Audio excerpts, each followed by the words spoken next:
All right, everyone. Well, welcome to part 2 of our special live feed here on the changes to Express Entry, the removal of job offer points. If you are wondering why it says part 2, it's because there was a part 1 that was unceremoniously disrupted by an internet outage here in my home. And when you no longer have access to the internet, it's hard for that live stream to keep working. So we'll see how many people are able to find us here in our part 2 as we continue off of where we had essentially left off with part 1.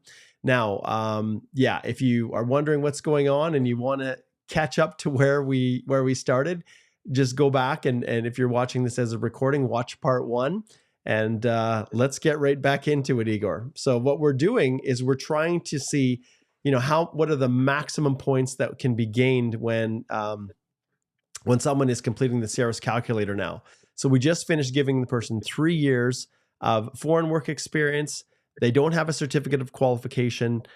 We will remind you that in our Express Entry Getting It Done series on the podcast and you can check it out on the YouTube channel.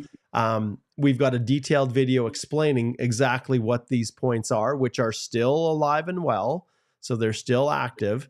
Do you have a valid job offer supported by labor market impact assessment? The question is, why are they still asking this? And as we discussed in the previous, maybe it disappears. I don't know, but because you were calculating CRS scores, I don't know if this is a cached version or not. We'll see what happens, Igor. You can maybe test it out on your end. But essentially, with the job offer points here, the CRS scores are not going to give you any points anymore. But if you're applying through the Federal Skilled Worker Program or looking for eligibility to get those points under the selection factors to hit the 67 points to get into the pool, job offers are still alive and well. So if we go here and we just say yes, I'm going to keep doing this and just see, Igor, what happens here. Because I'm surprised it's still showing up here. Nomination certificate, no. Suppose we'll just say no for siblings. I'm just going to do this and then I'm going to recalculate and see what happens here. We were kind of midway. I wonder if maybe we timed. Let's see here. Okay, so this is, so you can see the points are gone. Even though you completed it, the points are gone. So I'm going to go back here where we left off, and I'm just going to, so even if you say yes, you have a job offer and it meets these requirements, you're not getting points for them. So do you have a nomination certificate? We know if we keep this if we turn this to a yes, we'll get 600 points. But technically, Igor, do we want to give them a sibling? Maybe we'll give them a sibling after all. So either if you have a sibling that's in Canada, and then we calculate the score, and then we look at it, you can see without the job offer point, someone could technically get 653 points.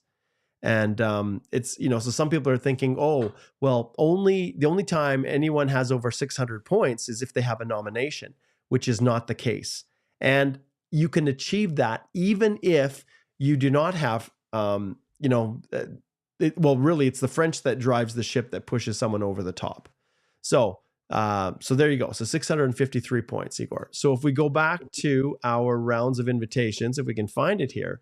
So this range 501 to 600, the question becomes, these 25,000 people, will it drop down below 500? And if we look at the current category right here, we know that the last round, they've done just a slew. Well, let's just shrink this down. Let's go to the previous rounds of invitation and let's look right into this, because this is something that people are definitely, they're wondering about. So we talked about the winners, and now we're going to also talk a little bit about the losers. But in the interim, we'll get back to this. In the interim, as you see here, there has been a ton of French draws, which have driven the scores all the way down to 379, almost to the point where, every person who has any French ability is getting drawn, almost to that stage. It's not quite, but it's still, human capital is astronomically low. So if we look at what this means by going through the actual breakdown of who's stuck in the pool right now, let's just backtrack just for a second. If we look at the score distribution, Igor, we can see here that in this range, and this was as of March the 16th, So March 21st, whatever the distribution, I don't know why it was so early, like so far in advance. There's other people that have probably piled in here. But March 21st, right here, when they did this, we know that pretty much the vast majority of any higher ranking French, Francophone applicant, there may be some additional ones that have come in since they did this calculation on the 16th to the draw on the 21st. But I think the vast majority of these ones here are actually not going to be Francophone, at least who's left in the pool. So if the French language kind of drops off and now the job offers dropped off, so the question then becomes, what is going to be the CRS score? What do we expect it to be? And so I'll leave it up to you, Igor, to we'll pull up our crystal ball again here, and this time we'll slide it over here by you. What do you think the scores are going to be? And people are saying, well, why were there no CEC draws in this time period? Well, I don't know. Maybe they didn't do CEC draws because they were in the process of removing the job offer points. I don't know. But if the last one we did was February the 5th and there were 4,000 and it was at 521, what impact do you think it's going to have?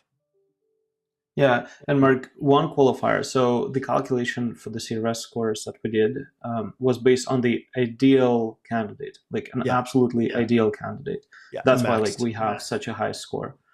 In reality, and through the consults, speaking with different people, we see that realistically, the likely score you can get without an LMA would be at most 520, 525.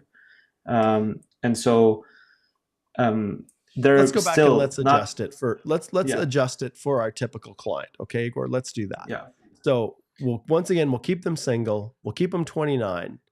The level of education here is often not quite at a master's level. At more often than not, it's 2 or more. They've got something before they came. In some cases, it's just a bachelor's. I probably, Mark, let's keep it as masters for now. Because people who don't have masters, they typically try to look at provincial nominee programs first. Yeah. And with masters, it's more or less for... Okay, so we'll leave the masters here. Official languages. Should we take French off? I would say yes, because we often advise that French should be a second option. Sorry, it just got out for a second. Okay. I think I'm back. Okay, so CELPIP, let's keep it 10. Let's assume 10. Yep. Okay. Other languages we're gonna put no French in for now and just see where people shake down. Work experience. Let's keep it 2 years. 2 years. 3 years. Okay. Yeah. Foreign. And then no certificate. And we'll put no job offer here. And then no relative. No, okay. Yeah. And this is pretty typical. And I think if we do the reassessment, let's see if it allows us. Maybe it didn't allow us to change that. Calculate your score. Let's see if it updated. Maybe it didn't. Maybe it's locked in. Oh, it is.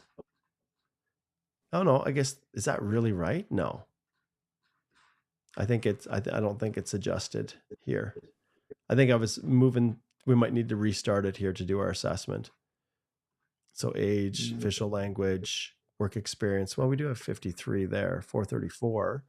Spouse factors, official language, 50 there, official language, Canadian. Huh, look at that.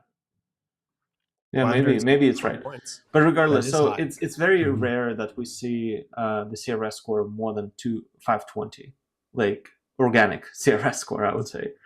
And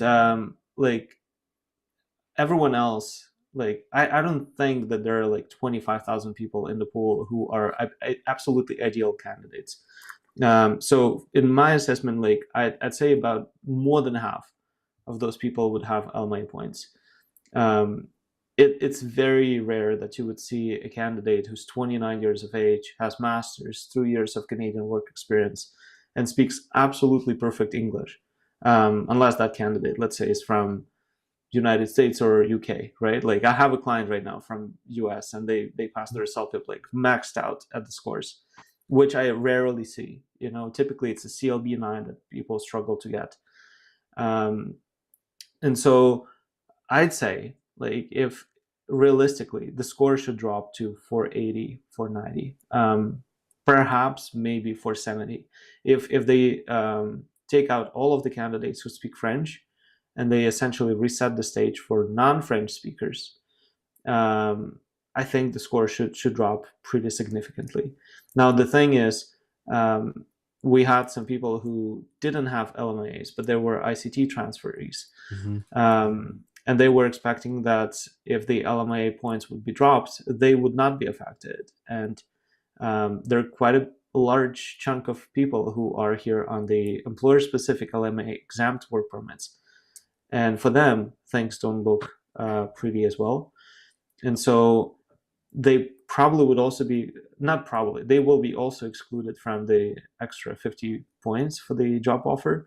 And so the score will drop even more significantly, including that LMA exempt work permit holders also be affected. Yeah. So 470, 490 max, I think. Yeah. If we look, legit says, sir, any chance of 481? And if we shift back here, I want to go back to just the levels so we can look at them if I can find them. We've got so many screens open here. There's the categories. I got to pull it up again. Okay, so if we look at what is currently in this distribution, so like we said here, 25,000 here. So the question is, of all of these people here, how long will it take for the scores to start to drop down to this level? Because even at the 491, we have 13,711. And even at the 481, we still have another 13,000. So if we look at what we have overall, that's like 20, 30, 40, essentially 50, almost 51, 52,000 applicants that are all still above, this 481. Now the question, like everyone is asking, how many of these individuals have job offers? And this is something we don't know, you guys.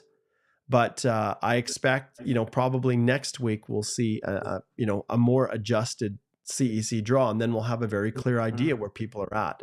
But I encourage, and I'll pull up, Minister Bendayan. I don't know if you will even be around at the end of this election, but whoever the new minister is, I strongly encourage them to please break down this level like you have for the 451 to 500. There should be a 501 to 550 essentially here, so that we can see what the breakdown is.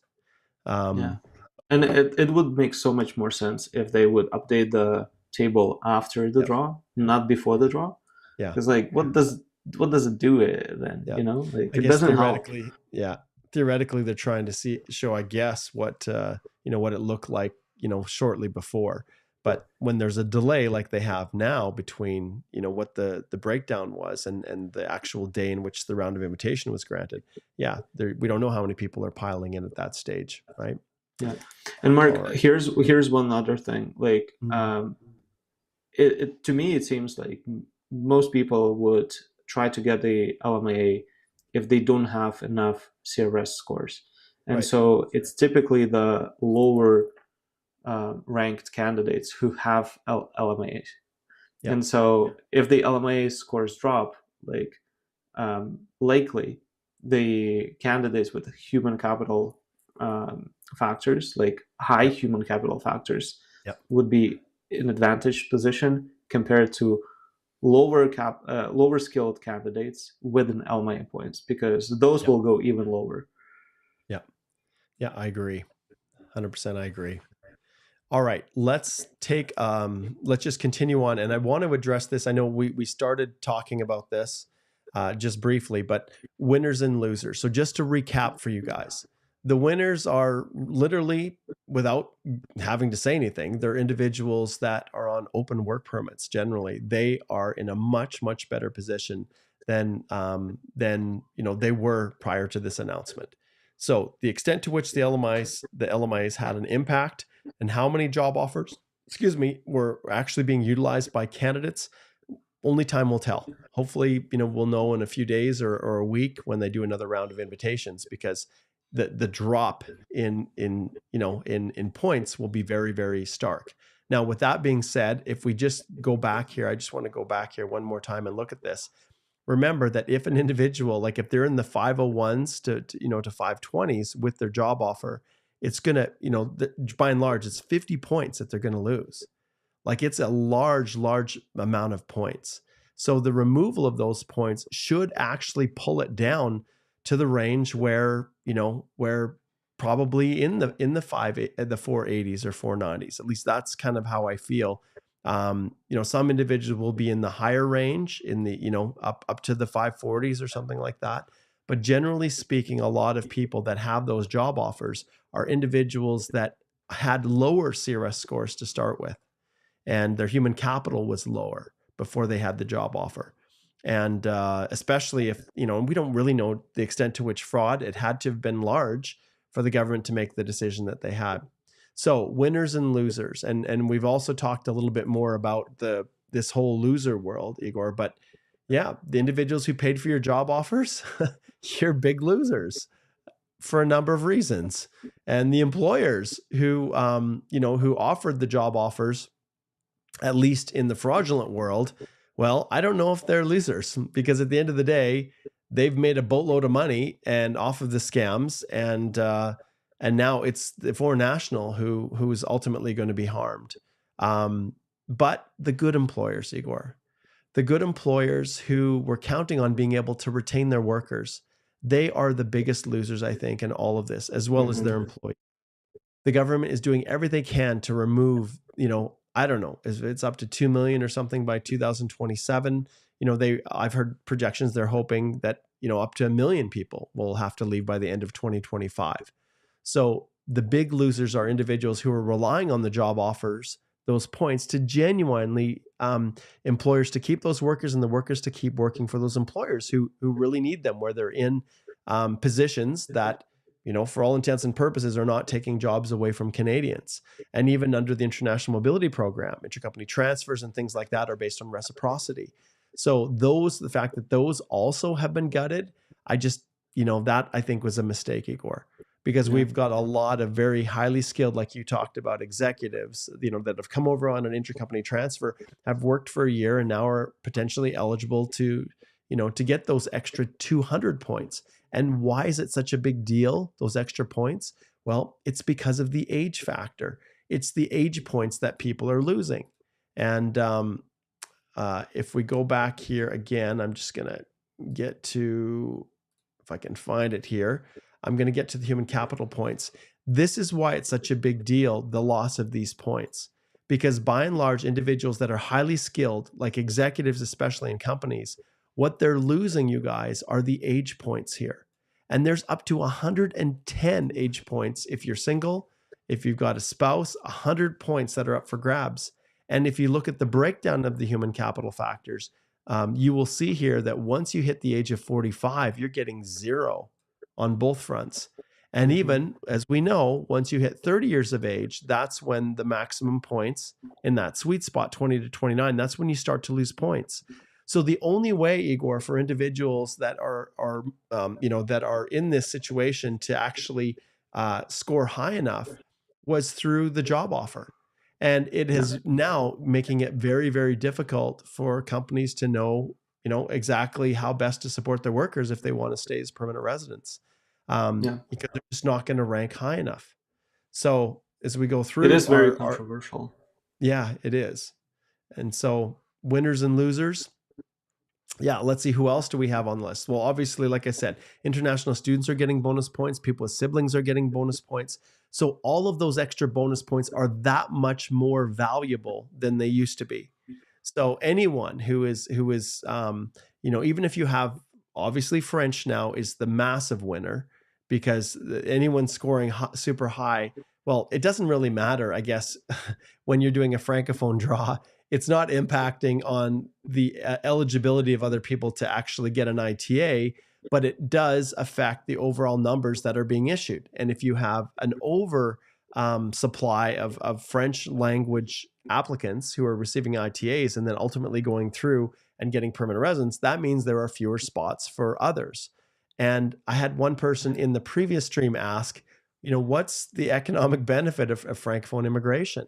And if I had a little, sound effect that was like crickets, creak, creak, creak, creak, I wouldn't be able to answer that. I've been very critical of the Liberal government and Minister Miller, and the decisions that they've made to really push francophone immigration.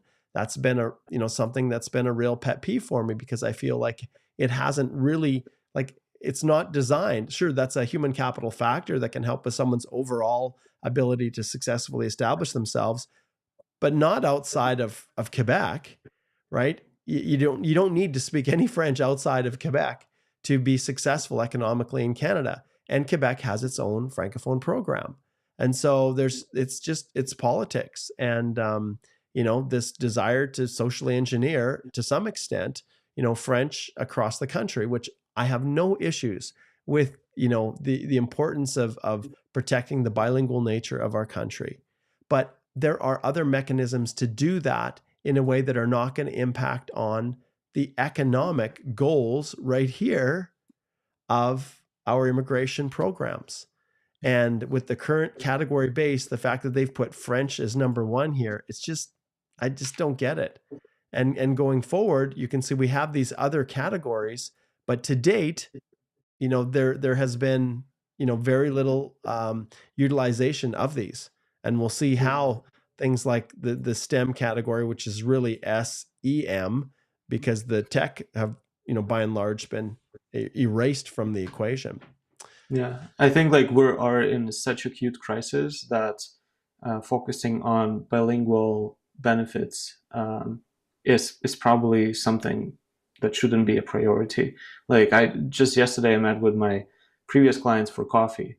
They were passing by and decided to make a stop, and they were just sharing their experience trying to find a doctor in Lethbridge.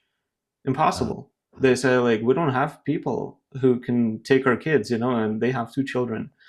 And like at the same time, they keep inviting francophones. Like, okay, good, I understand it, the importance, cultural importance, but at the same time, we have so much more priorities right now. We're in acute crisis, like economically, like dealing with the U.S. tariffs, and we need businesses to develop, and we need skilled people, not young graduates who are under 29 years of age, but skilled, experienced leaders who can boost the companies, on a international market, attract capital to Canada. And those are the people who are older. And if they are older, they're penalized. If they have spouses, and absolute majority of them will have spouses, they also get penalized. If they don't speak French, and most of them will not speak French, they also get penalized. So like, what are we focusing on?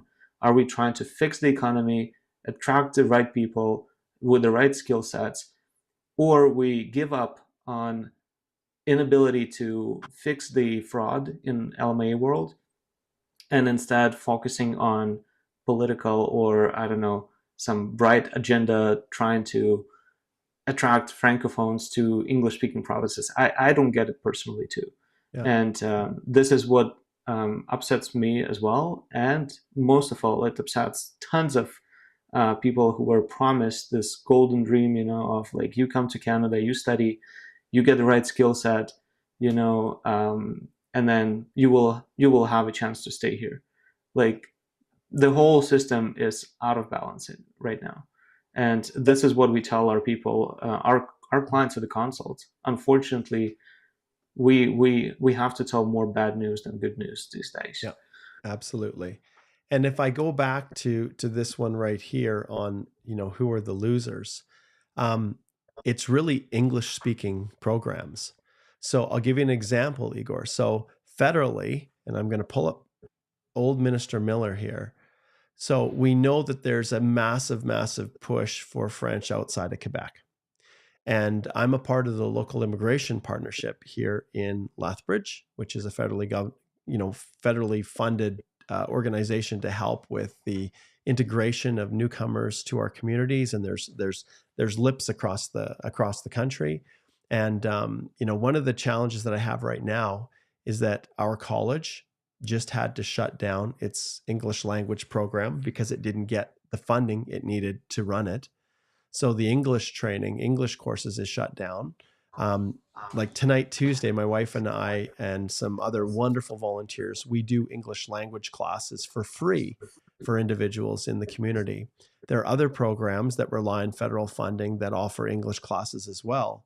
But across the board, none of them have seen increases in their funding. And in many cases, they've seen the funding fall so far short that they no longer can run the programs. But after some discussions, guess which organization has received a large amount of funding, more than they could possibly use? Guess which group? Any thoughts? Like the settlement organization focusing on French. Yes, thank you, Igor. Yes, yeah, the Francophone community, the programs here have received all kinds of funding. And so and it's important that we have a bilingual country, but I do not understand why they would choose to undercut one of the most critical aspects of successful integration in non-French speaking communities than English. And so, Minister Miller, I'm happy to see you go. And I just hope like, that. Yeah, sorry, Mark. Sorry. Go ahead. Go ahead, Igor. Yeah, it's just like the decisions that the government makes must be reactive. They must react to something. Like if there's a crisis, they must fix the crisis.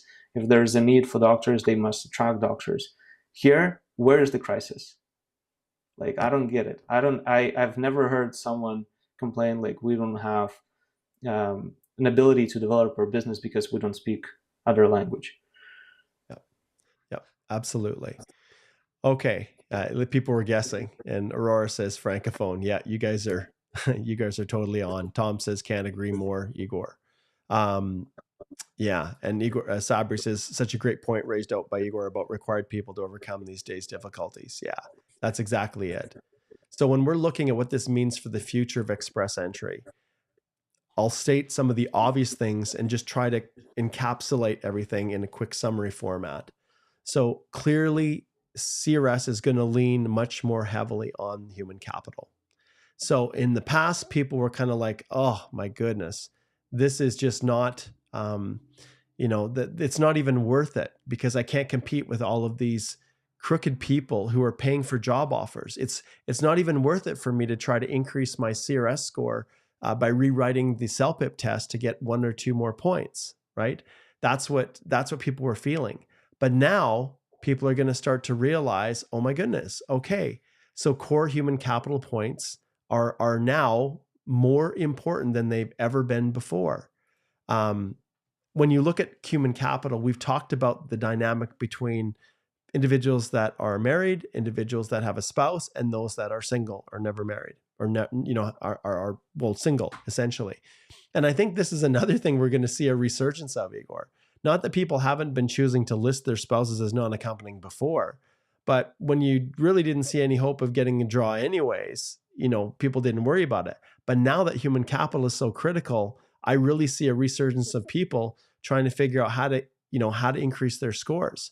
And I will warn everyone, I'll slide over to me here. I will warn you, whatever you do, you guys, if your spouse is living with you in Canada, do not list them as non-accompanying because you could receive a procedural fairness letter alleging misrepresentation.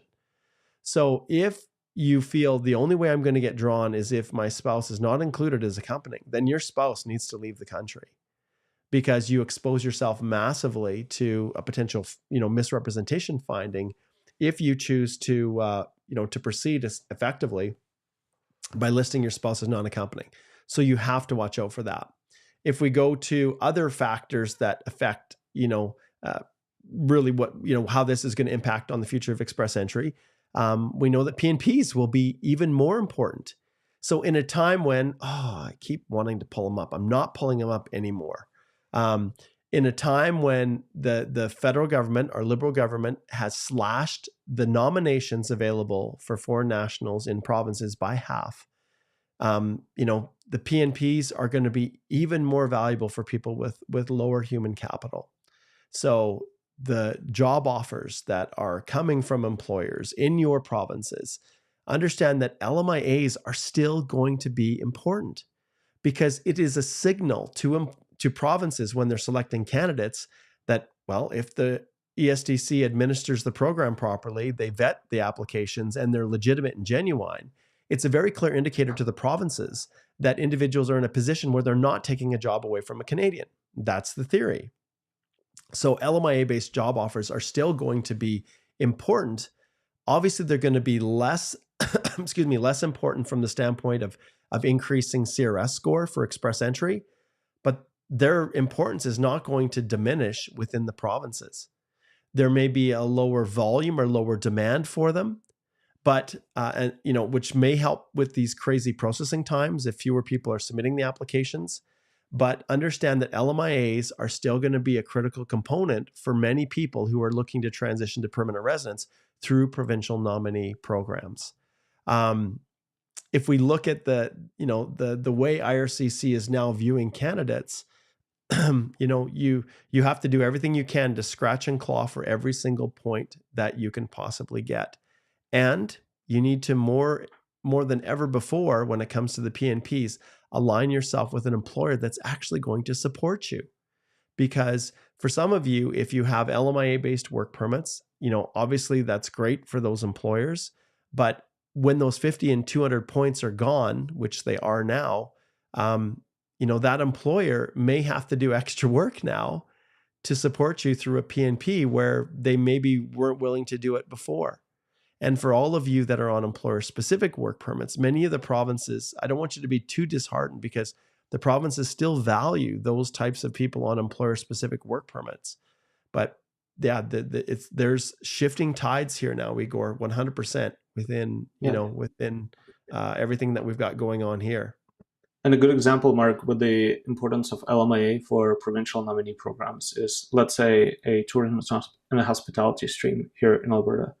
You cannot qualify for that stream if you don't have a closed work permit issued by an employer who's on the eligible list of NAICS, whatever they call it. NAICS, yeah.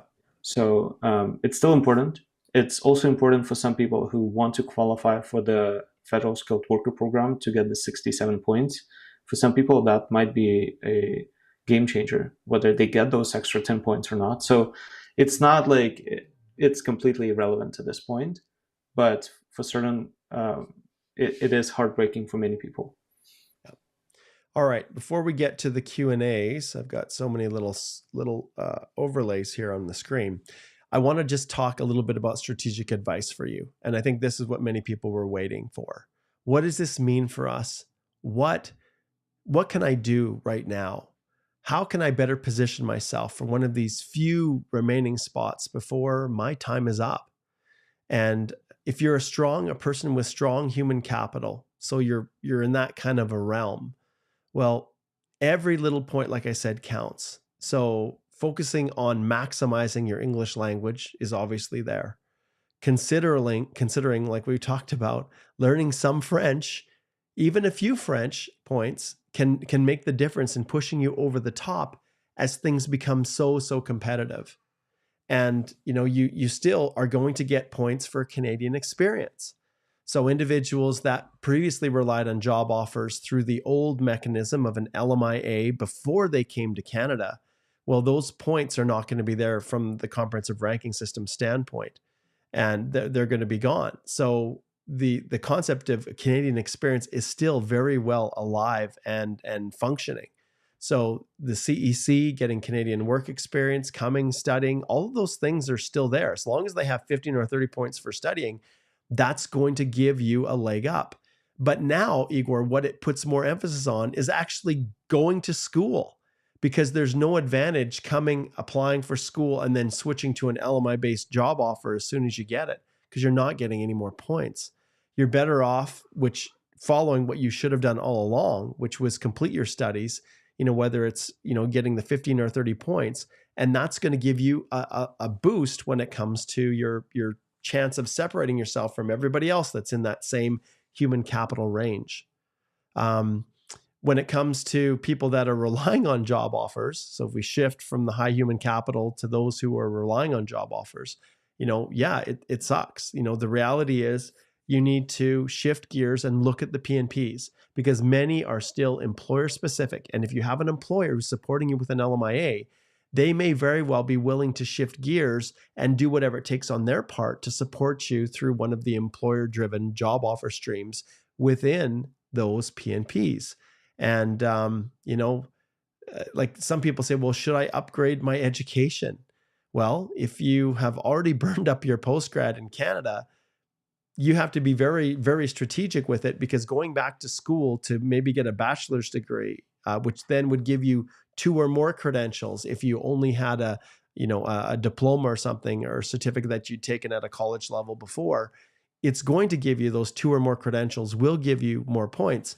But if you've already burned up you've already used up your postgrad work permit, when you go back to school, you can't get another one. So, and category-based draws, Igor, category-based draws. We had a lot of questions about these, and I'm going to shift to Q&A here in just a few minutes. But what are your thoughts on the impact of this on category-based draws within Express Entry? It's actually a really good point. So I think it will affect each category differently, because there are some categories where people inherently have more LMIAs and job offers lined up, like let's say tech, right? Or let's say, I don't know, trades somewhere up north, let's say in northern Alberta, right? I'm not sure about like healthcare. It's a little more problematic to get a job offer in healthcare because of all the licensing. Yeah. But each category will be affected differently. And overall, if we speak about the categories, yes, we've mentioned this in our previous live streams. If you can't compete with your CRS score and you cannot get a qualifying job experience to fit into one of the categories from within Canada because of the licensing or the regulation, what you can do is potentially move out of Canada, collect the 6 months of work experience in the qualifying NOC code, and this way qualify for the category. A good example would be, let's say, plumbing, right? Like we have tons of Ukrainians who came here and they're awesome plumbers, but they cannot work here until they get the trade certification.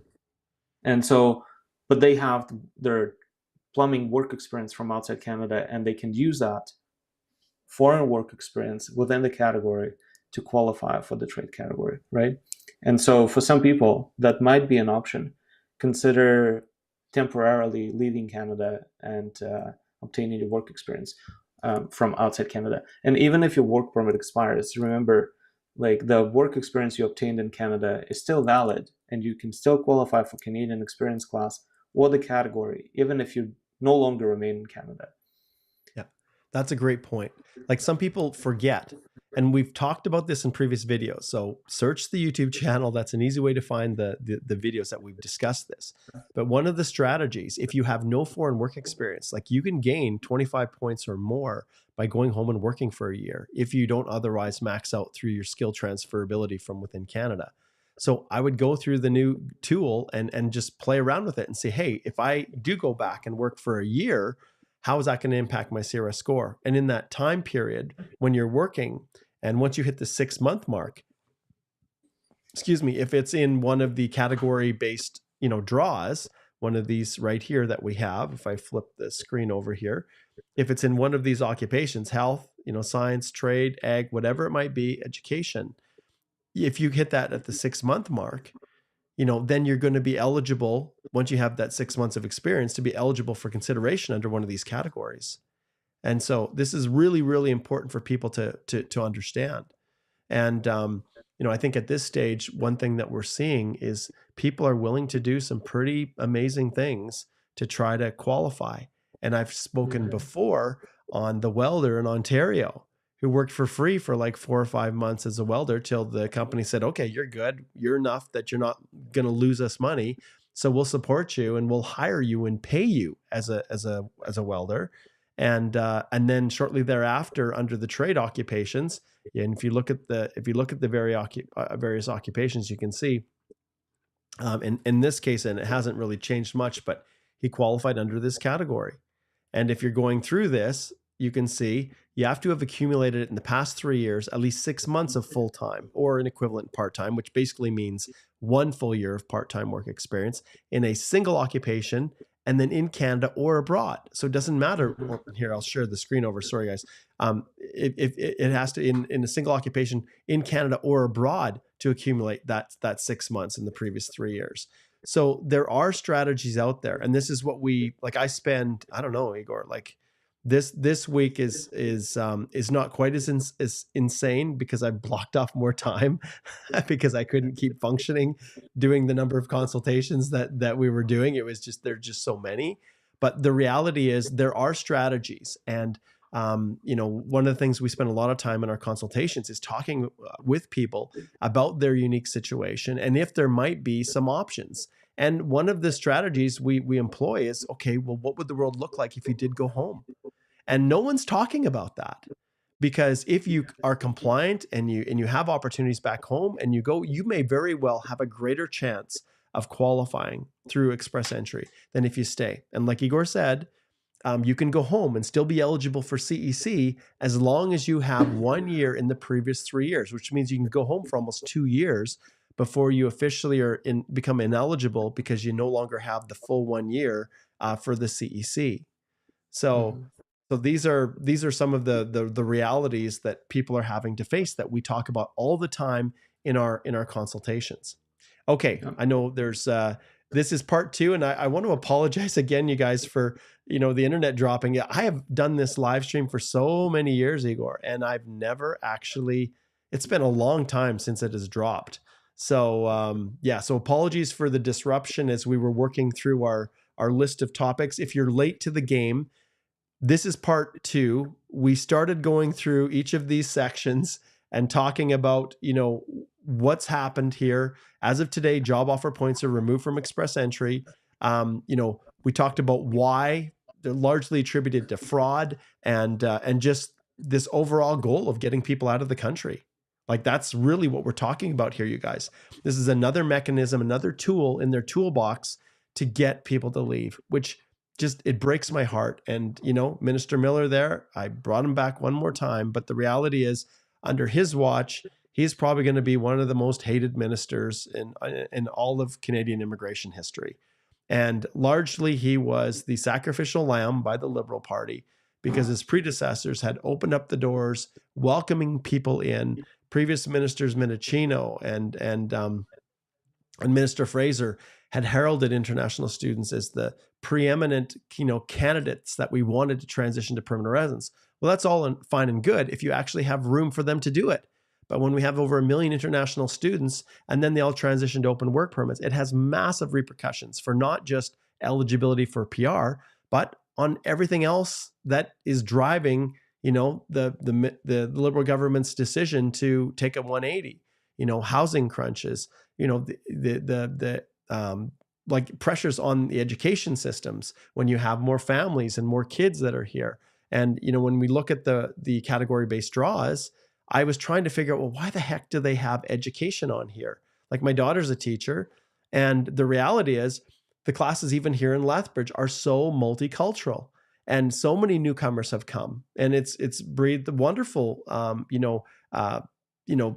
stratification of this cultural mosaic that we have in our city.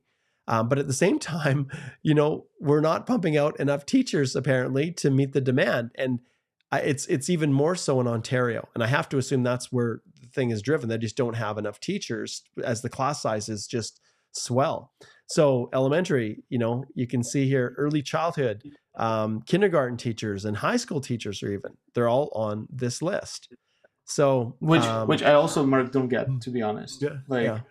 With the reduction in the number of international students, many colleges will close. Many professors will be out of jobs. There will be a surge in teachers looking for jobs. Exactly. Like, how does it fit in? Well, remember that each province has their own requirements for teachers. And so to be a teacher in Alberta, you have to have a teaching degree. And not all professors, they go do a master's, a PhD, isn't necessarily an education degree per se. And so to get qualified, like, I couldn't just apply for a teaching job. I have to go through one of the faculties of education, be formally trained in Lethbridge. I had 3 professional semesters I had to do teaching in classes. And guess how much I was paid when I was doing my professional semesters? Guess how Not much I was even paid? want to guess. Zero, nothing. In fact, I paid my tuition for those semesters to the university to have the ability to work for free in schools to get my training. So this guy who worked for 4 months as a welder to get the welding experience to be able to qualify, well, I paid. It's like him paying that welder to give him the job, So anyways, but just so everybody kind of understands, this is these are some of the factors that, the category-based draws are going to become even more important. And with creativity, this is what we deal with in our consultations. And I'm going to now shift over, and Igor and I are going to devote time to answer the Q&As and engage with you. So I want to thank you for your patience as we talked our way through this version 2 after number 1 shut down. And just go back all the other topics that we've covered. The at the beginning, go back and watch those winners, losers, what it means for EE, and strategic advice. And so definitely go and check that out. All right, Igor, let's jump in and let's get to some questions and let's hear what people have to say. We've got a good group of people that are watching here. So, and we're going to focus it. We're going to focus it, you guys, on this topic at hand. Anything that doesn't relate to what's happening now, we probably won't pull those questions up. So Basil said, I heard cooks 63,200 still get points under skilled worker stream. Well, they are, right? Yeah. Like Yeah. 63, They fit the it's a tier category. 3. So Yes. none of the foundation has changed. The eligibility for express entry, the fact we still need to have a tier 3 or higher position, all of that is still the same. And if we go back here to our category-based draws and we go to trades, and you will see here, if we type up here, cook is on the list of trades, which I don't understand this. I could see maybe chefs, Igor, but once again, there's just clear lobbying, I guess. Like how are these lists even created? Well, someone's lobbying for it. And are we at a shortage of cooks? Well, I met with a restaurant here, a very well-respected fine dining establishment in Lethbridge. I met with the owner talking about ways in which he could try to keep one of his chefs. And we talked about the LMIA process. And, this is an employer who's doing it right. They have Red Seal. A number of the chefs are Red Sealed. And this individual is working at getting his Red Seal. His work permit's only valid for another year. But if he was to advertise for positions for cooks or chefs, there would be lots of people applying. And so an LMIA is not an option. So I don't know why we're giving bonus points for cooks. That one I don't get. And what's the other one, Igor? Just while we're on the topic of insanity, what's the other occupation that we think is it's absolutely insurance bizarre? brokers. Yeah, right? Like seriously, why the heck do we have insurance agents and brokers?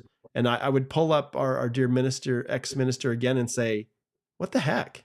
Like, and our new minister, Bendayan, all right, can you answer? No, you're too busy campaigning. All right. So we'll leave it at They add these knock codes, and everyone was so excited about the healthcare or about the STEM.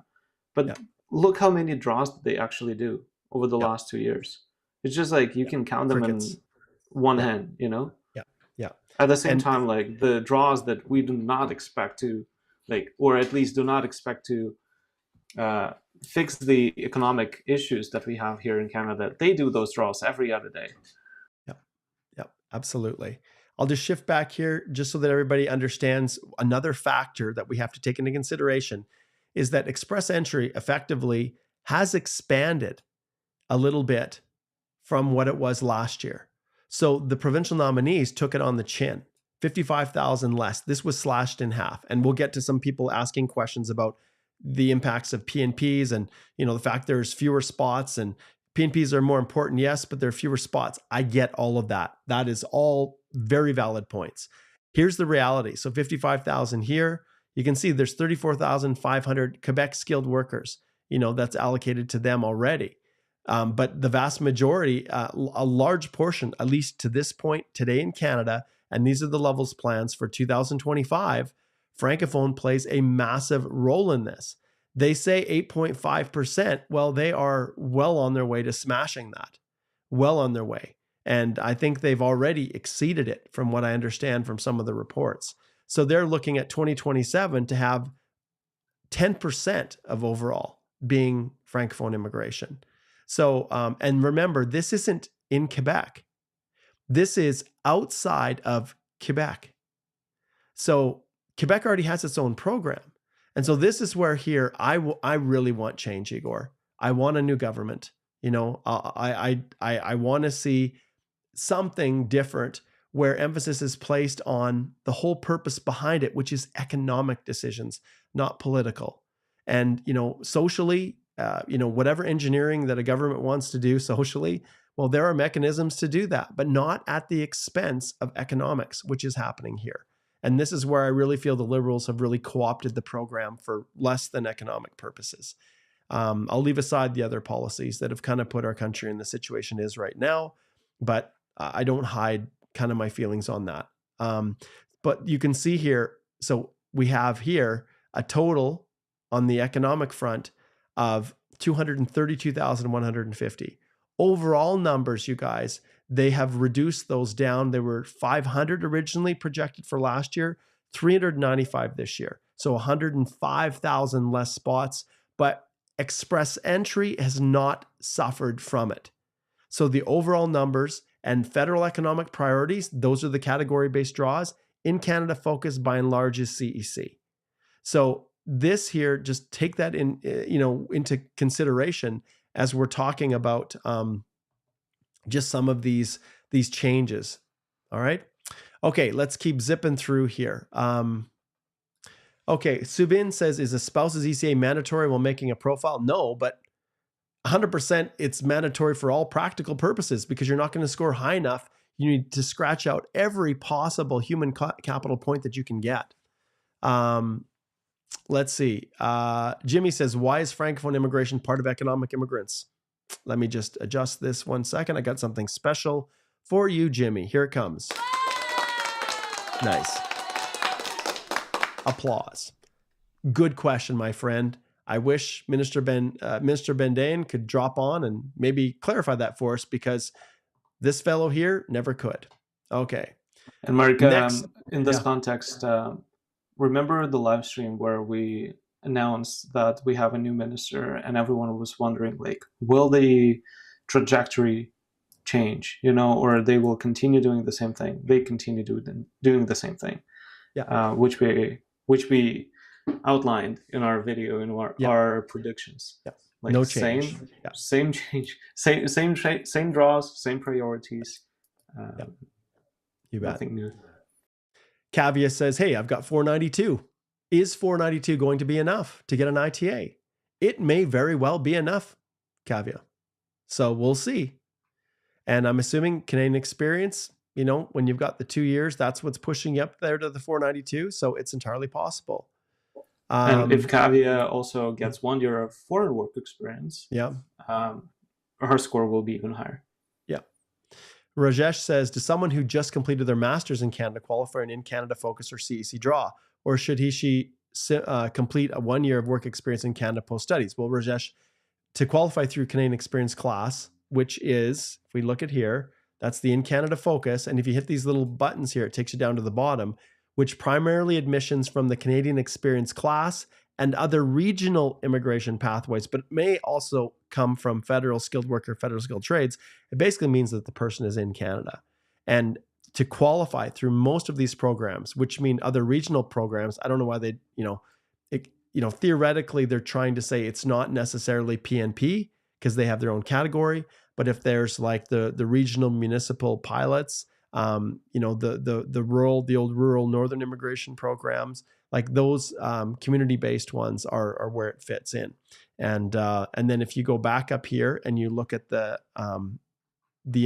economic priorities, then you'll see here when they announced this, the ones they had on the list were healthcare, trade, and French. And we thought, well, is that going to be all that they ever offer? but we learned, quickly, if we jump around here, eventually I'll find the right one. Oh, maybe I can't even find it. I must have changed the page, I think. Yeah, I did. I got too many screens. The category-based draws actually do include more. So they didn't completely do away with STEM and some of the other categories. In fact, they created the education one, as we talked about. Okay. So yeah, I always complete the 1 year, but technically, if you've got foreign work experience, Rajesh, it is possible, that you could find a way through. But for all intents and purposes, your focus is getting that postgrad and working and getting the Canadian work experience. Because otherwise, for core, if it's just a regular CEC draw, or even through a regular, if they were to do a general draw, the reality is you're just not going to get a high enough CRS score. Tom says, do they need to do CEC if they are doing category draws? Well, no, they could do a general draw, which they've done in the past. They could do an FSW only draw, but the priority definitely is still in Canada. And remember, when it comes to the category-based draws, largely those are the only option for people who are only federal skilled worker. So, but they could, they still have the ability to do a general draw. It's just not a priority at this stage. Okay, George asks the question, is OINP dead? I'll address this. It's just reduced numbers.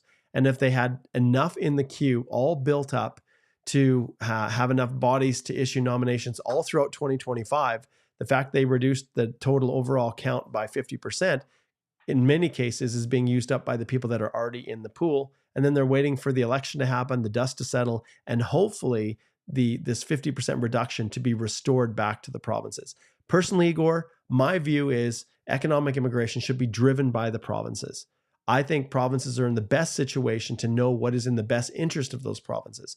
Sure, there should be some overall federal skilled worker kind of emphasized programs, but ultimately when it comes to CEC and rewarding people who are working here, the provinces really are in the best position to know who is best situated to help with the economic progress within that province. And remember, within the PNP program, one of the pillars is to be able to economically establish in those provinces. And so they know the people they're nominating, they're already doing that kind of an assessment. Okay, let's see what we have next here. Shanakia says, will the removal of points, do you reckon 445 to 450 is a decent score for trades draw? It'd be tough. Like, this is trades, Igor. And like, it might be possible, Shanakia. It might be. But when you've got cooks on the list, it's hard. It's hard. It really depends, like how many people from non-regulated occupations and trades have LMIAs, because most of them they require some certifications, and it's very hard to get someone a red seal and then apply for the LMIA. And so I think the overall number of LMIA holders in trades category was relatively low. So I think the score will drop, but not significantly. Yeah. OC, we'll pull this up here, our crystal ball here. OC says, this is kind of funny comment. No one knows your chances. Only the system, LOL, and the crystal ball. Exactly. See? It's a good thing we have this, guys. Otherwise, Igor and I and Alicia, we just wouldn't know, what the future holds. But fortunately, we've got the crystal ball here, and I can, let's get it over here. I can rub it here. No, there's the crystal ball. Yes. Now I know, what does the future hold? It holds for a reduction in CRS points for sure. Oh, you got to have fun. You guys, you got to have fun. Try to find some bright, shiny light. Aurora says, thank you guys for the wonderful clarifications. Really cleared all doubts. Not related to LMIA. Does VV refusal need to showcase anywhere LOE in the E application, and does it affect in any way? A visitor visa refusal is a critical component within an express entry application. The statutory information section, Aurora, asks if you've ever been refused a visa or refused admission to Canada or any other country. And so 100% it does. And what happens, Igor, if someone like Aurora decides, well, I'm not going to disclose that B2, visitor visa to the US that got refused, 10 years ago? What would happen to Aurora? Misrepresentation of 5-year bar. Yeah. A couple of years ago, we had a live stream on Halloween. And we've recorded the video with all the costumes and talked about different horror stories when Yeah, that's people right. would forget that they had the refusal like 15 years ago, or they were children, like I don't know, under 18 years of age, and their parents would apply and include them as dependents, and then they didn't know about it, and then all of a sudden they are accused of misrepresentation. So definitely go out and go and check that video out. Yeah. Let's So see if we can Halloween. find it. Oh, yeah. Here we go. Horrors of Mm-hmm. Canada immigration right here. And then I did one, the scariest express entry stories. That was quite funny.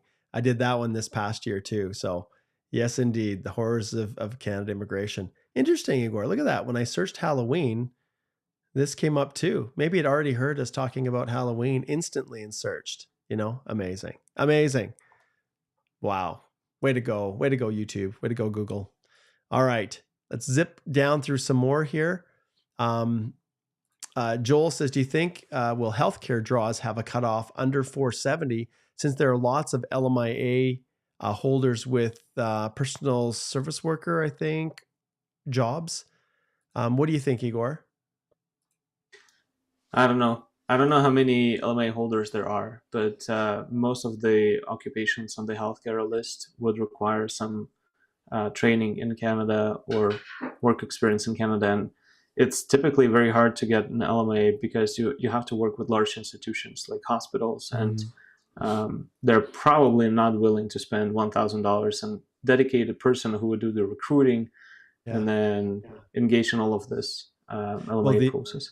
This is very interesting because we are actually working with someone who is we're going to start working with a recruiter who specializes in physicians and specialists, and that is going to be recruiting for health regions across the country.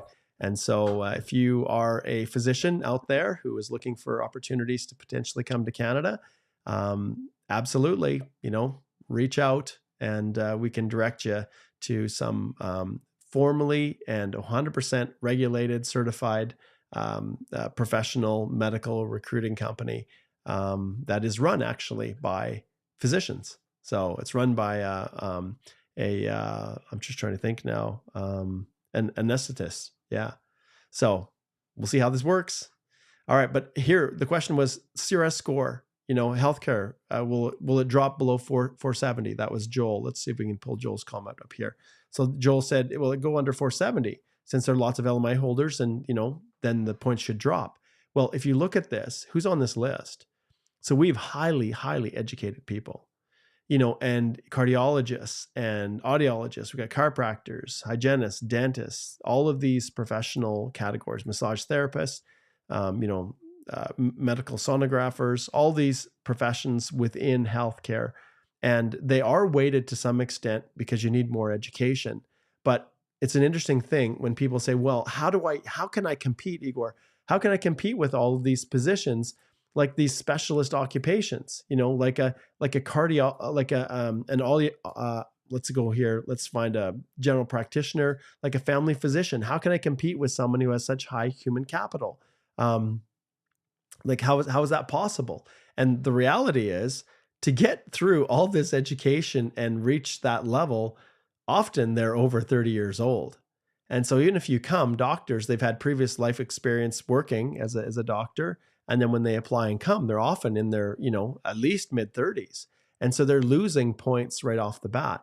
So I think because of that, it's easy to see how the healthcare, the rounds of invitations have not always been super, super high, like off the charts.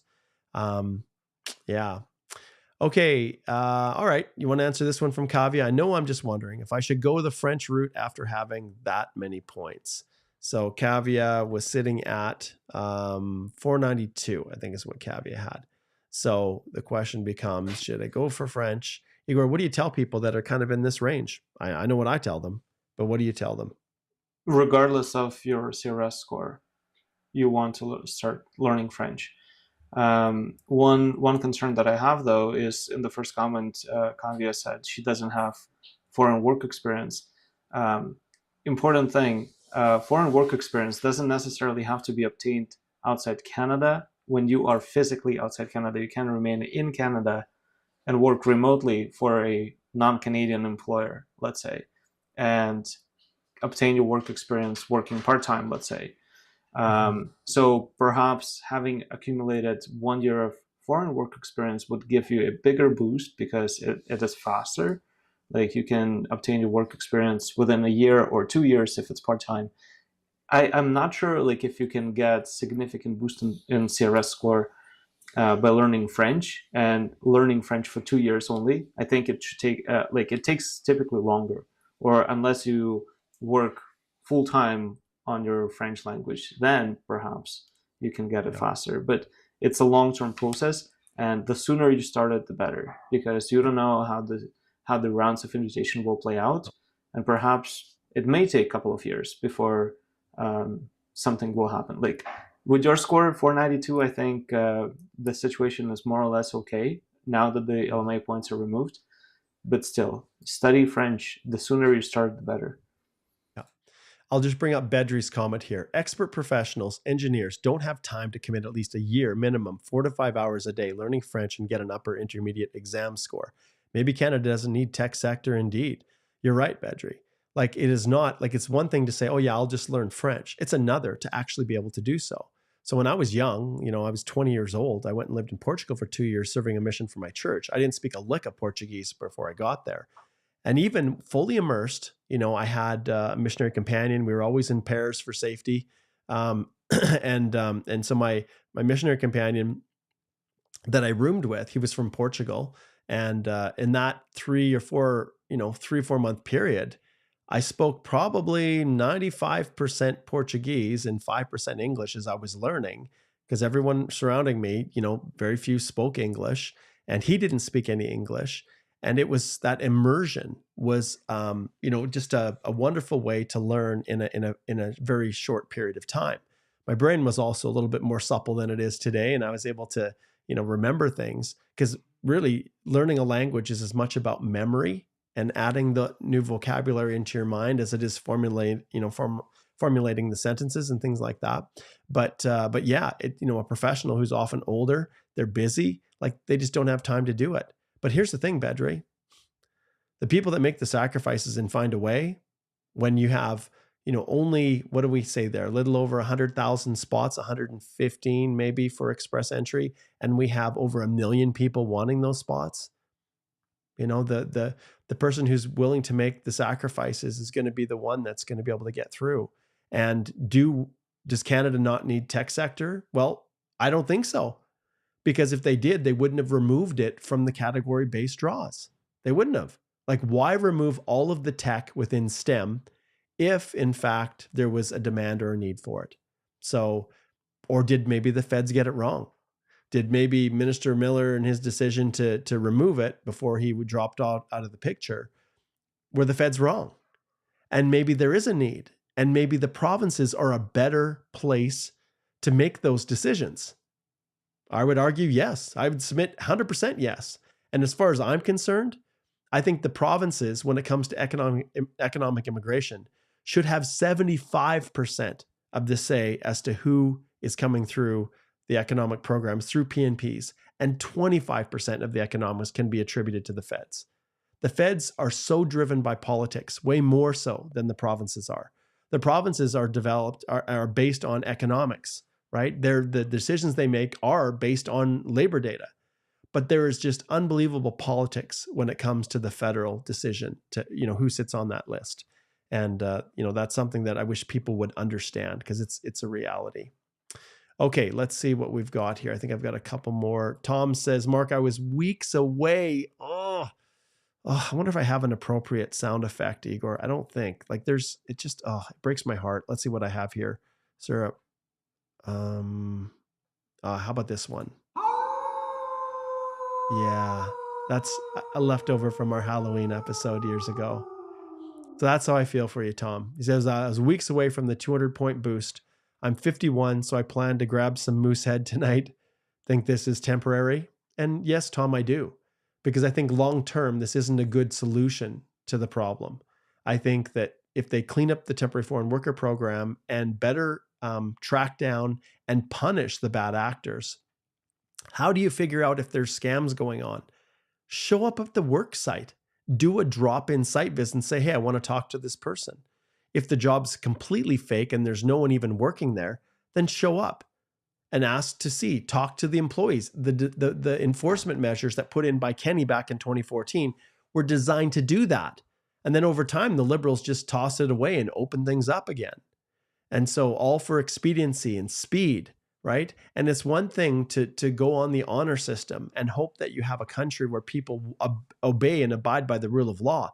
But it's very clear that where there's money to be made, people, and there's no consequences for doing it, or at least the punishment is just so inconsequential, that people are willing to make those sacrifices and, of their integrity, I guess is the best way to describe it, and enter into these scams.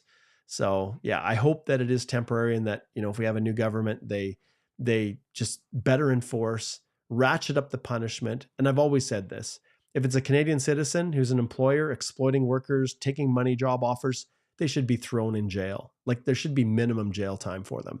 And their business should be shut down or transferred to someone else. They should lose their franchise, whatever it is. If it's a permanent resident who's doing it, they should have their PR stripped and they should be removed from Canada. Simple as that. And if it's a foreign worker and they're buying job offers, they should be removed as well. So that's what I feel about it. And that's why I struggle so much with the undocumented, or out of status construction worker pilot that then Minister Miller announced. That's what I have a problem with. It's rewarding people who are breaking the law. The construction companies who employ them illegally, like I just don't get it. And like we had the one guest on, although he never did reach out to me, I was hoping to get them on. I just have huge issues with that when you're trying to get millions of people out of the country and then you're telling people, well, just stay here illegally, right? We'll make a pathway for you because we feel maybe your job is important. So those are some of the things that have been rolling around and tumbling around in my brain. MD says, will the Cirrus drop below 490? Possibly. Abhishek says, why do I need French? It sucks. Okay, well, he says, I have to learn French just for the sake and have maxed out on English. Yeah, I hear you, Abhishek. Many people are asking those questions. Let's see what else here. Yep, Tom, we talked about that P&Ps being cut. We hit that one. Olu says, Igor, thank you so much for all the great and valid points made. Thank you, Mark, for always making us updated and showing your concerns with what is being done. You're very, very welcome, Olu. MD says, thanks for sharing your insights. And those of you who are wondering, why is this part 2? And there's more and more people that are joining here. Igor and I started at 10 a.m. with part 1, and then internet kind of shut down on me. First time in so many years that I've just had internet completely cut out. So if you're wondering, what has Mark talked about? What are all the lead-ins to this? We covered all of these topics, what it's about, what changed, why they moved the points, the winners, the losers, what it means for the future, and strategic advice, and really even answering the Q&As. We're covering that. So keep the questions coming. Igor and this is an important landmark change in Express Entry. It's going to have just as much impact as the French was when it was introduced.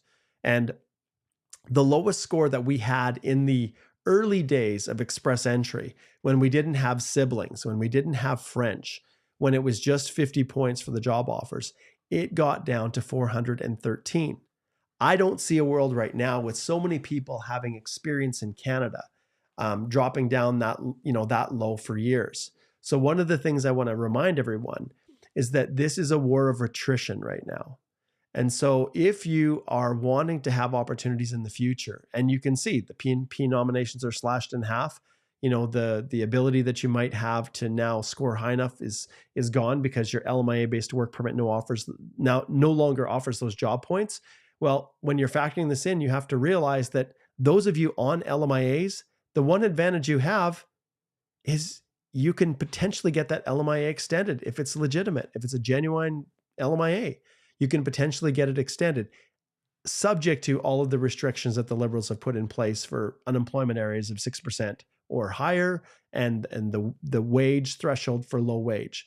Factoring in those people that are on LMIAs, if they're eligible, do have the ability to extend, whereas post-grad work permit holders on open, when they expire, they're expired.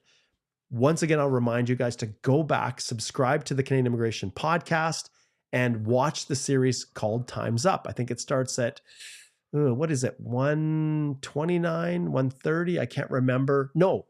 Yeah, I think so. Right around 129, 130 was the very first one that we did on our Time's Up series that is designed. Each of those subsequent episodes is designed to give you information as time is running out, to educate you so that you can tell when, some representative is trying to convince you to do something that is going to cost you money and has no chance of success, like claiming refugee status or filing an H&C application or choosing to marry someone just to get immigration status. Like, those are things to be avoided. Okay. Aurora says, thank you for the wonderful session and raised points. Oh, okay. Yep. I appreciate clearing all doubts. Okay. Not related. Okay. Yeah. We've already covered, I think, Aurora's question there.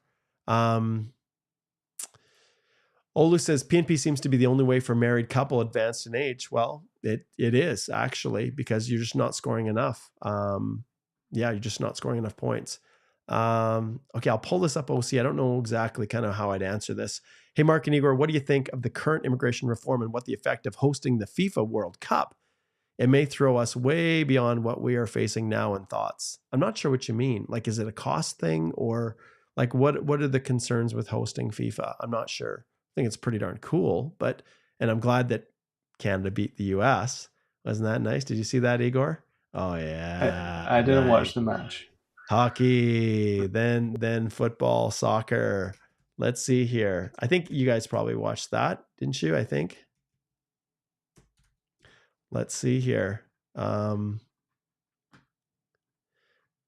we go. So we didn't have a totally good showing, but at least if we just do a quick little Google search, David's goal helps Canadian men past the United States to finish third in CONCACAF, which is pretty important, because we were in, we didn't fare so well. I think it was, I can't remember who we lost to. I haven't followed this one as closely as I did leading up to the World Cup, but yeah. Whew, close. Okay. Okay, Legit says, this is such a heartbreak. Waiting for LMIA for almost 1 year. Got it approved yesterday. And today they removed the points, landing again on 481. Okay, I'll just pull up one more here. Yeah, that's our sad howl. It's a mourning howl. That's genuine. That's so sad. All right, let's see here. Yeah, and Abhishek says people are still going to do LMI fraud, as it still gives you 2 years of work permit essentially. Well, that's fine, but are people going to pay $30,000 to just delay the inevitable when they don't have any hope of getting PR? I don't know, Abhishek.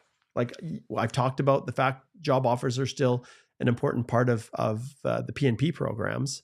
Mark, speaking about paying for the job offers, now that many people understand that they are hooped and the money that they paid are gone, the only thing we can advise them is to come clean and report.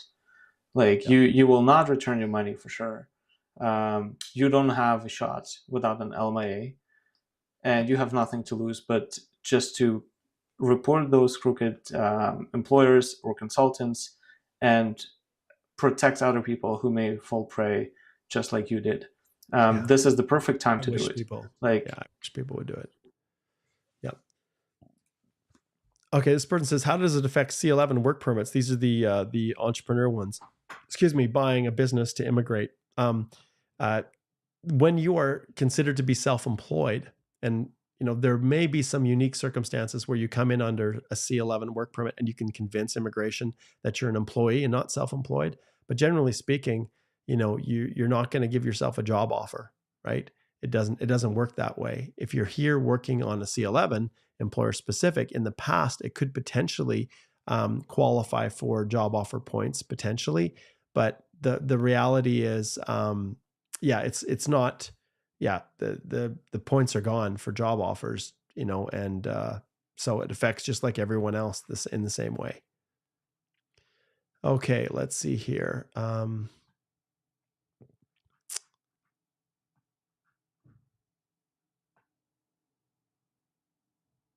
Yes. Okay.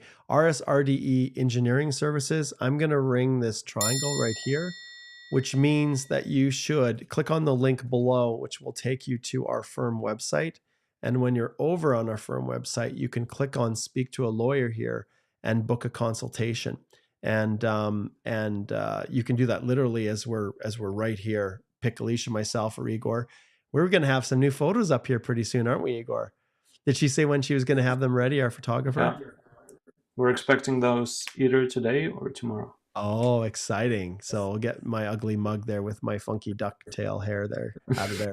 Igor's looking sharp in his new called to the bar of Alberta lawyer robes. It's looking really official. And then Alicia, well, she's the rock star in our firm as it is. So yes, good times. So stay tuned for the updated firm photos. All right. I told her that she needed to have a slimming feature. So make sure that she filters it, kind of stretches it a little bit for me. All right. I've been spending too much time playing less pickleball now and more working in the office morning till night, which is not a bad thing because there's a good chance I will have 2 weddings this year. One of my sons, Connor, he's already engaged to be married August the 1st. And my other one informed me that him and his girlfriend are kind of thinking September might be a good time. So, needless to say, the Holthe household is going to be very busy. And given the fact my oldest daughter got married last year, I needed a little bit of time to recover. So now, boy, it's work, work, work to try to make sure I got enough money for these weddings. All right. No better time though in life. Okay. So RSRDE, what I'm saying here is book a consult and then we can go through and we can take a look at this because it's tough because obviously you've gone through, you've, used someone who's advised you to go through and that this would be a good idea. But at the end of the day, there's lots of pitfalls that exist with coming in under the C11. There's lots, and we need more context in order to properly address your situation. So links are in the description below. Okay, let's see here. Okay, and we've got lots of people here. 486 enough in a CEC or STEM draw? Just wait, Igor. I'll let you answer this one. Get your hand up there. You got to rub it, man. You got to look deep into the ball. Look deep into it. Yeah, I think it might be enough, but we'll have to see. We'll have to see how much the score drops. Igor, we need more decisiveness. Raghu is asking you for 100% guaranteed answer. So we've got the ball here. So yes or no, will it be enough? Okay, my prediction, yes. All right, there we go. That's all we need. It's just a yes. See? Yes, it will be enough. I say it's enough too. That's what I'm saying. Now, the only qualification, you guys, is we didn't say when. We just said it would happen. So there we go. Tom says, thanks for the great session, Mark and Igor. Don't forget to trademark pimp my CRS score. I did say that, didn't I? Yes.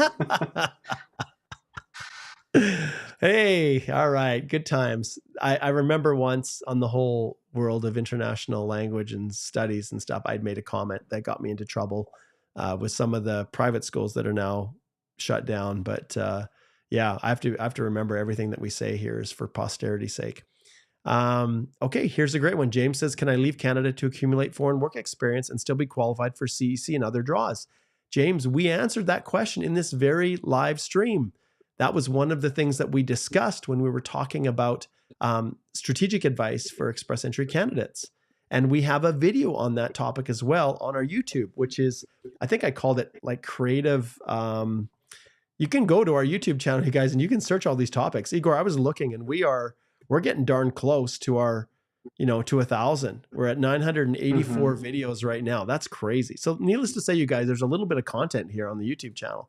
But if I go here, and I think it's strategic, let's see if that's going to pull it up. Breaking news, no matter my points, express entry. Oh, do you know what? Maybe express entry. Wonder if this will help me find it. Because I did one on this topic. Yeah, here we go. It's this one. That's pretty good. See, look at how Google is. So surprising strategy to increase CRS, but why is no one talking about it? So this is the one right here.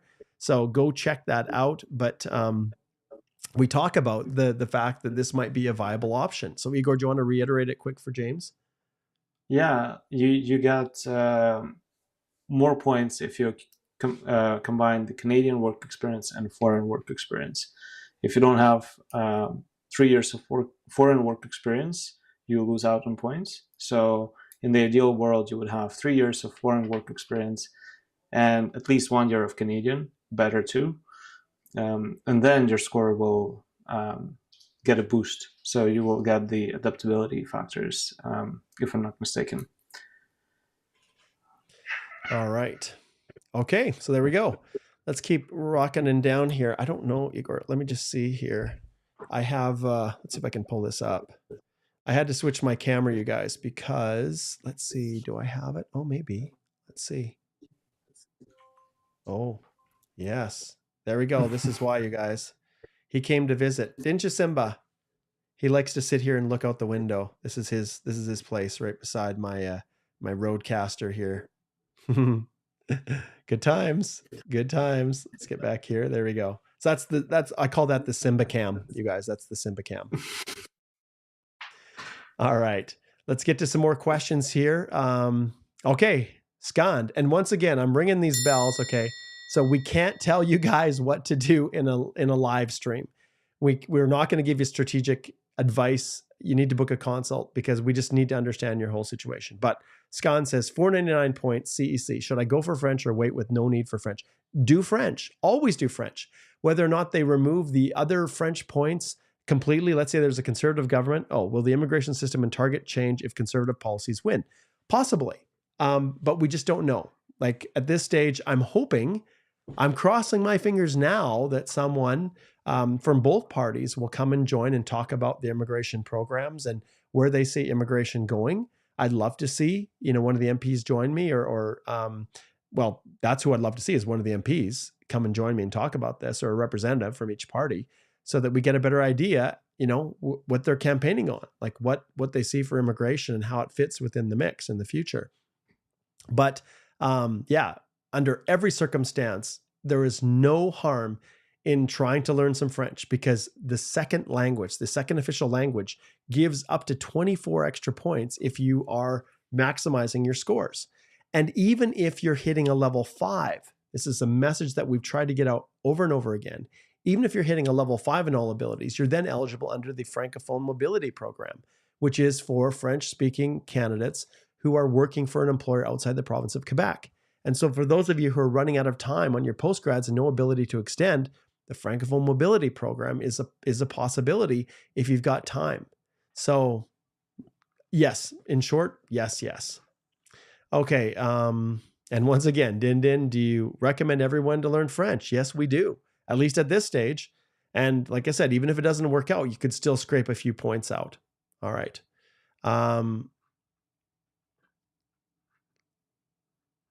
Let's see here. Okay, Basil says, do you think working online and getting experience along with Canadian work at the same time will be a trend from now on?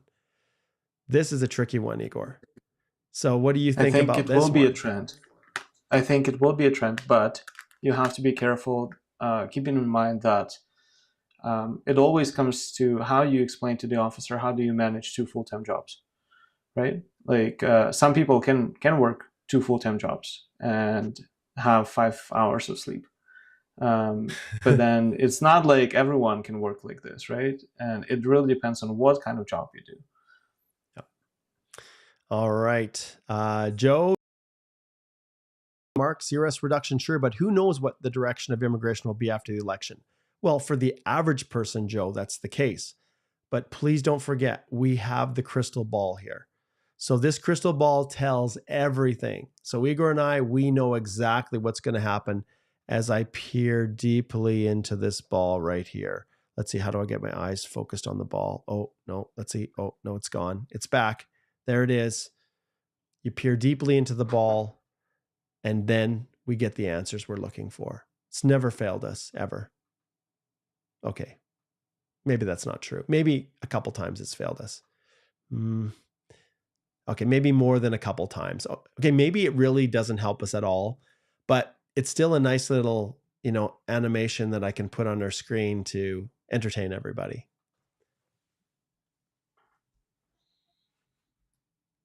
There we go. Okay, moving on. As you can see, we're probably running out the end of time here. We've covered quite a few questions. We'll pull this crystal ball off. Let's see if there's any other last ones that we can pull up that would work. Let's see. VK says, I think they will add 100 points for French because the people on closed French mobility program are impacted. Well, the closed French mobility program, yes, employer specific, they would also be potentially eligible for the for the arranged offer of employment points, but they're already getting up to 74 extra points if you have maximum French. And so, yeah, good comment. Juliet says, I would please like to know if I can update my Express Entry profile after submitting. Yeah, you can. And up until you get an ITA, that's something that you can do. Aurora says, thank you. How shall I explain the visitor visa refusal? Would L be enough? I'm going to ring the triangle, Aurora, and say, book a consult, and we can walk you through it. If you do it correctly, things will be okay. All right, Probin is over on X. Thanks for connecting in. People were getting high wage-based LMAs, and then the employer was asking to pay the difference in amount by cash. This needed to stop, and LMA points had to be removed. Yeah, I get that, Probin. I get that. It doesn't matter what level, there can always be fraud. But the reality is, when you're going through that process, it all comes down to enforcement. And if they, when it comes to checking documents and reviewing, and interviewing people and creating an environment where employees feel safe to essentially share information without being in fear of reprisal from an employer, people hopefully would start to come forward. But yeah, no, fraud can happen at any level. Of course it can. But the fraud that we see more often than not is at the lower levels. So it's at the low wage stream. And remember, what's high wage now? For most provinces, it's $34, $35 an hour. And remember, those employers also have to advertise at that wage rate. And I think ESTC now, because of their more heightened, because of the embarrassment they went through, they're more in heightened inspection process. They are asking questions. When someone is advertising for $35 an hour for a cook job, when the prevailing wage is $20 or $21, well, there's probably going to be a few Canadians or permanent residents that are applying for that job. So it's all about properly administering and enforcing. Okay, Manura says, when do you think a draw will be for someone having 505? There it is, Igor. 505. When? I want exact day. What day will it happen? If it's not a category-based draw, the next draw. Look deep into the crystal ball. Next one, Igor says. The next one we have will drop. I'm with you on that. I think the next draw that's a CEC draw, if that's Manura, I'm assuming you are, that's when you should get an ITA. Oh, I don't know if I pulled this one up. Maybe I should read these before I pull them up here. LOL, Liberals working hard to dupe gullible Canadians with last-minute immigration changes. Not going to work. The damage is done. We can forgive, but we can't forget what they done to us Canadians. There's a comment. All right. Joe says, seeing that EEC is back on Prio, I can't see the qualifications if they need to be on what level to qualify. What's ECE, Joy? Is this early childhood education? Is that, I think, yeah, with the education. I can't see the qualifications. When it comes to the qualifications, you go to the job bank. You go to the NOC and you look at the employment requirements to see what's required, Joe. And that's really the standard where it starts from. And then if it's a regulated occupation, then you either go to the trade body or whatever body or regulates that occupation to determine what the specific qualifications are. Oh, that's right. Kibbutz says pay the internet bill. You know what? Maybe I didn't pay it.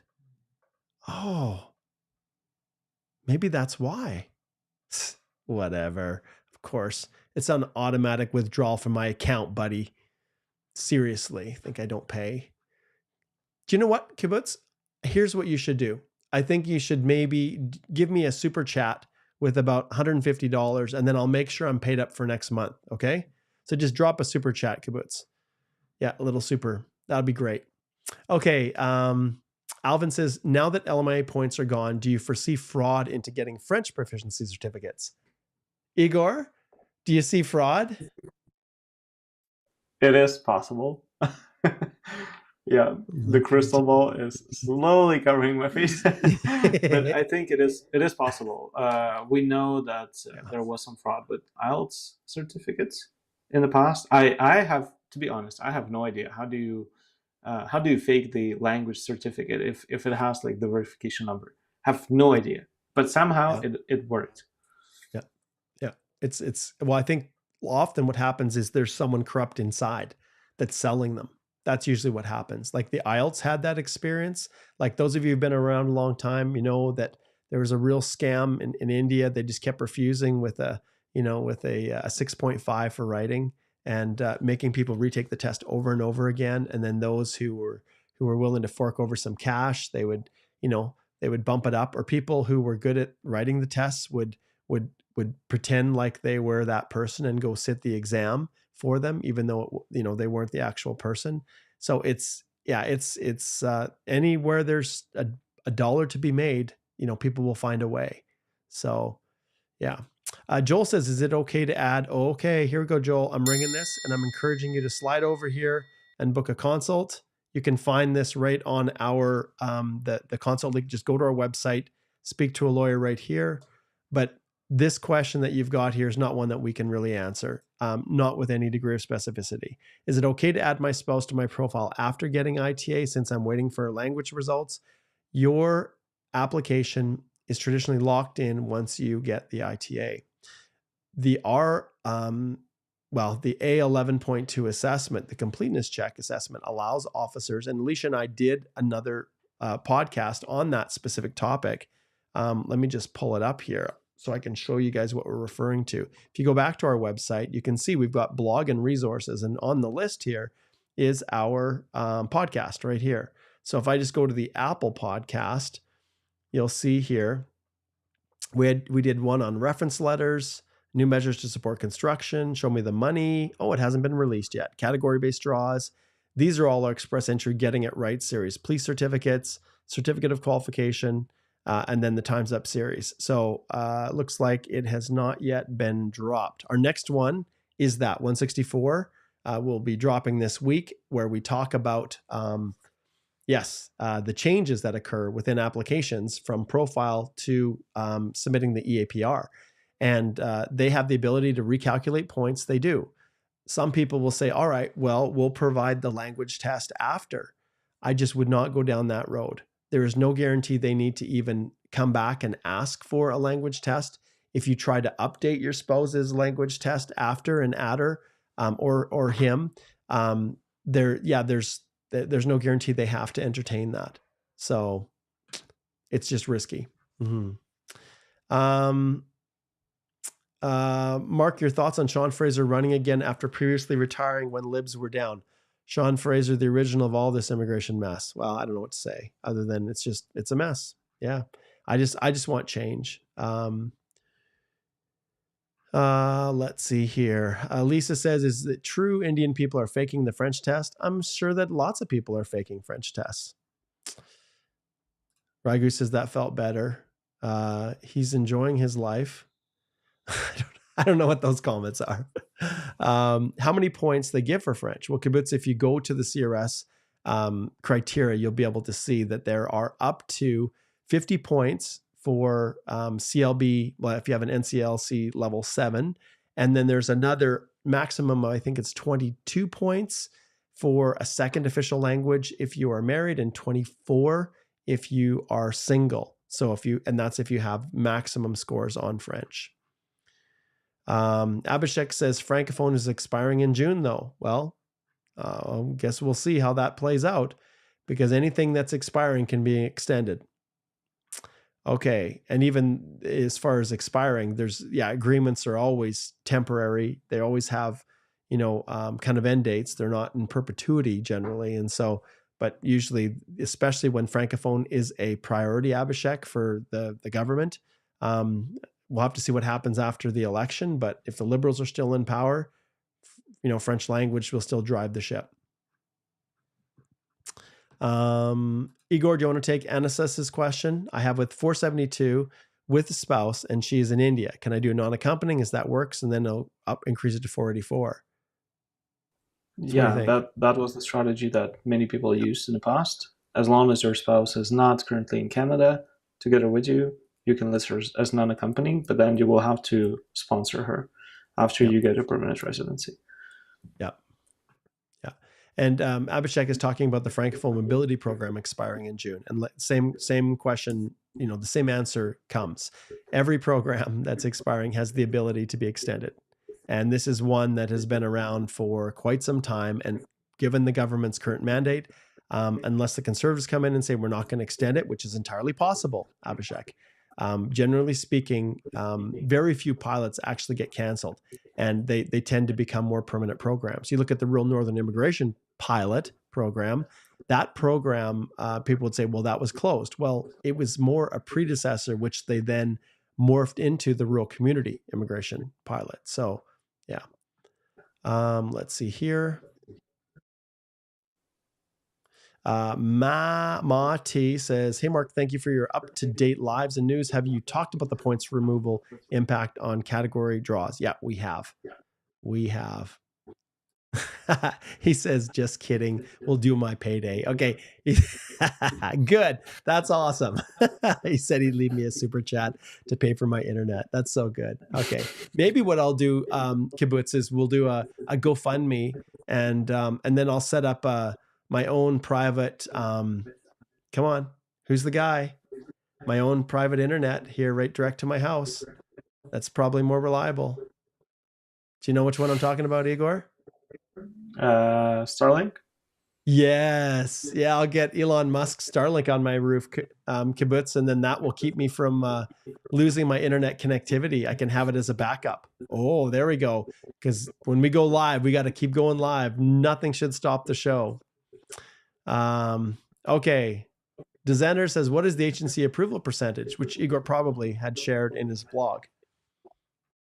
Igor, you know what the approval percentage is? So it fluctuates. And again, it's not an economic immigration program where there's an approval or refusal rate, or not a visitor visa, right? So the percentage and the likelihood of success depends on your individual circumstances. However, what's interesting, so over the next 3 years, they declared that they want to admit 20,000 people on humanitarian grounds, right? So at this moment, at least about a month ago, from what I found in our community, there were more than 60,000 applications pending. So I would doubt that each one of those applications has one person inside included, right? So typically it's a family. So at least 2 or 3 people in the application. Some applications have 5 people, right? And so now there's a significant backlog. And if we take 3 people per hour as average in the application, that's 180,000 people. They want to admit 20,000. So do the math and you'll get the percentage as to the likelihood of success. Again, it all really comes down to your individual situation.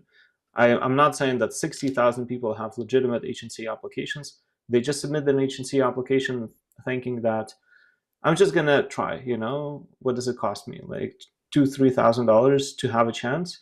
Yes, like maybe that's a sound logic, but you don't get to maintain status. And $2,000 or $3,000 is someone who's going to do a crappy job of submitting it. So I meant just frivolously just throwing it in. Yeah. But it doesn't give you any benefit, right? And so regardless, many people submit their application for agency because just because they don't have any other option. If you have a really solid case, please reach out for a consult. We can talk in detail about it. I've been working on quite a few agencies right now. And I'll tell you this, like probably out of 10 consults, maybe I work with one person, maybe, because 9 out of 10, they just consider agency just as a backdoor, and it should never be used as a backdoor to getting permanent residency. Yeah, that's a good point. One of the things we love most about our consultation process is we can connect with you and then help you to realize whether or not this new plan that you're planning on is actually worth it or not. That's what makes it so critically important. And if people are telling you, hey, file an H&C or file refugee status, claim that, then you actually have an ability to get the information you need to make a good decision. And like Igor said, we do not accept clients to file frivolous applications just to take their money. We will give you our honest opinion as to whether or not you have a good chance. And we have done this for people. Recently we've gotten a number of H&Cs approved, and largely it's because we don't file things that don't have a good chance. And it's not that we don't take on, difficult cases. It's that there's usually another alternative that people can consider. With an H&C, Mark, it's vice versa. We take difficult cases because unless your case is difficult and you don't have a solid good case. Yeah, that's a good point. Yeah. So Baba Kane says, I've heard Polyev talk about Red Seal for trades. Do you have any information on how this would apply to immigration? Well, that's what I want the Conservatives to come. So I'm going to reach out and see if I can get someone to join us and just talk about their immigration policy during the election. And, that makes a lot of sense to have them come join. Okay. Let's see what else we have here. I think we're just about done. Maybe you can answer this one. I don't know, Igor, or maybe I can tackle it. Shanakia says, does the trade certificate have to be Red Seal? Well, no, it doesn't. It doesn't have to be a Red Seal, or a non-Red Seal works too. I did mine from, let's see here. I did mine from Ontario College of Trades back in 2017. It's not a Red Seal though. Well, it has to meet the regulations, like be registered as a trade in that province. So it can come in different forms. Red Seal is a certificate that really allows you to work across the provinces. That's what a Red Seal is. Each province has their own trade certification that allows you to work in that province. But when you write the Red Seal, it's kind of like a higher level one that authorizes you to move across borders, which provincial boundaries, which, trades are governed provincially. And so there's requirements differ by each province, which I think is so ridiculous. I think we should have the same standard all the way across the country. Absan4, we'll pull this up here, says, could the score drop from LMIA cut be nullified if Conservatives win? I think they aim for 250,000, which is 100,000 less. Well, it's 395 right now is what the Liberals have for the annual levels plan. So if they drop it to 250, that'll take it way, way back to what it was in the early 2000s. And so it's possible. It's possible. Yeah. Let's see here. I think we're just about done here. Let's get Arinzi. Arinzi says, as a visitor in Canada who just got an LMIA job as a millwright mechanic at $40 per hour, what's your advice? Exciting to apply, exiting to apply, or do inland application, then wait for the work permit, then exit and back to Canada? I will give you one of these, Arinzi. That's not something that we can give you advice on. And I am concerned, though, with the ability to apply for the work permit from within Canada if you don't have a work permit already. Yeah, that's been a restriction. All right. Shanakia says, thank you, Mark and Igor. Great session as always. All right, guys, I think we will wrap it up. If you have been hiding somewhere and are unaware of what these changes are, today we talked about the changes that have occurred to Express Entry that are reducing the number of points that people are awarded based on job offers.